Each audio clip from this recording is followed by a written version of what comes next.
All right, today we are honored to have Bruce Wilkerson, a former All-State lineman from Loudon High School, an All-SEC player at the University of Tennessee, and Super Bowl winner with the Green Bay Packers.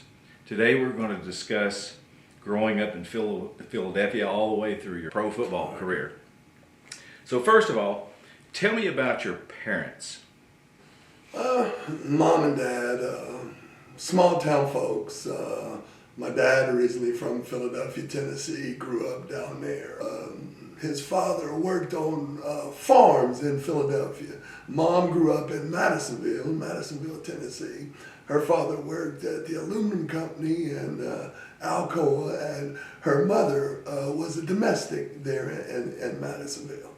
So, humble parents, they raised us in church. They raised us to be respectful and joy. Our household was, a smile on the face. Mom always had a smile.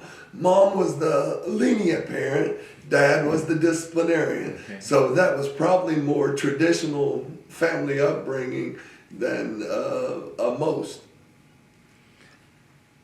You went to Philadelphia Elementary. Yeah, went to Philadelphia Elementary School. Principal Buddy Boss, Mr. Boss was influenced by some good guys. Coach Red Walder coached sports down there. Pat Wright was a science teacher. Miss Jody Hill, Rosetta Wilkerson, Miss Allen, Miss Thomas. We really had some good influences down in Philadelphia coming up as kids. So you remember a lot of those teachers then? Yeah, they really had an influence on you, each one in their own different way. But you really don't understand it when you're young, but when you get older and you look back, that's when you actually appreciate what people did and how you were brought up. What were some of those lessons that you learned from some of those people that you just mentioned? Well, the lessons was, you got to put your work in, which, Mom and Dad taught real good work ethic. I mean, we had times where play, be a kid, whatever, but you also had chores you had to do. So then when you go into school, then we came out and those teachers gave you assignments and stuff and, taught you how to get your homework, your social skills. You probably learned more social skills in school than you did at home, because at home you were playing with just family members and cousins, so you got to really hone your social skills. And then I think they taught us good discipline out in public, behavior skills, how to act, how to be quiet. I mean, those were things that start at home, but they kind of evolve as you're in school, and you kind of learn them, at the time, you think that they're just mean teachers sometimes. But over the course of time, you see that they were really setting a foundation for you to be successful later on in life. So what did you do for fun in Philadelphia? What did we do for fun? I grew up a relative from Madisonville, Harrison Davison. We got some ponies from him. So we rode ponies with no saddles, just whatever. I used to tell them, all the boys in town, we would kind of come out to get the ponies. They'd be in the barn, they'd see us coming, and they'd take off running. So we did that. We made a game out of hauling hay, cutting tobacco for people.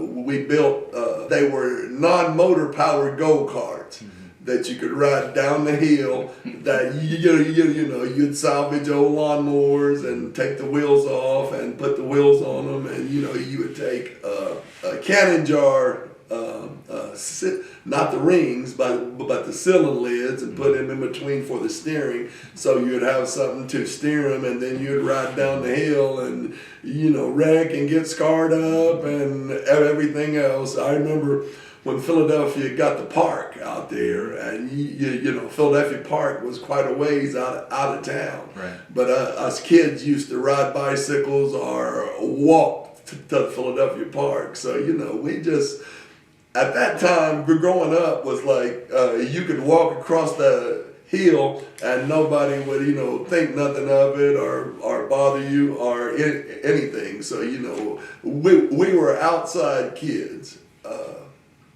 Basketball court before the park came was in Babe Brown's backyard, and you know we called it the Dust Bowl. And kids would come, and you know kids came from Sweetwater, kids came from Loudon, and it's kind of like you would play competitive against each other, but you had to spray it down with a little water to keep the dust down right before you started playing. So at halftime, you'd have to spray it down again just so you'd keep the dust settled. That's good. You were talking, you worked in the summers in hay fields, like most kids did, and tobacco. Do you remember some of the farms that you worked? I worked for Shell Brothers Farms out there. Amos Stafford, my uncle George Wilkerson. Yeah, so you know, I was like a big kid for my age. So, you know, he would stop and pick me up at my Aunt Hazel's house. And, you know, he'd blow the horn and he'd be in the truck and he'd be like, what are we doing today? I mean, and I thought it was the best thing since sliced bread that I was getting out of the house, because my Aunt Hazel would have us on a regiment. You know, on this day would be to work in the yard. This day would be to clean the house. Everybody had somebody had to cook breakfast one day. You know, she would oversee you, but she was teaching you. So I was like, I get to get away. I'm the oldest. I get to get away. I get to get away. So, you know, we would be anywhere from Sweetwater to in between. I forget the name of the community. In between Sweetwater and Von Orr, back out through there out on Old Von Orr Road, and you know, we're working those farms back through there. And you also had an aunt that taught at Philadelphia, correct? Yeah, my Aunt Rosetta taught at Philadelphia. Did you have her in class? Yeah, second grade. Yeah. Was she hard on you? Yeah, she was hard. Paddle into the old stretch your hand out and take the ruler and just pop. And at first, you know, as a big kid, you know, you kind of think like, well, that's not going to hurt at all. And then you kind of get the feeling like, oh, yeah, that kind of hurts, you know. That's right. Yeah.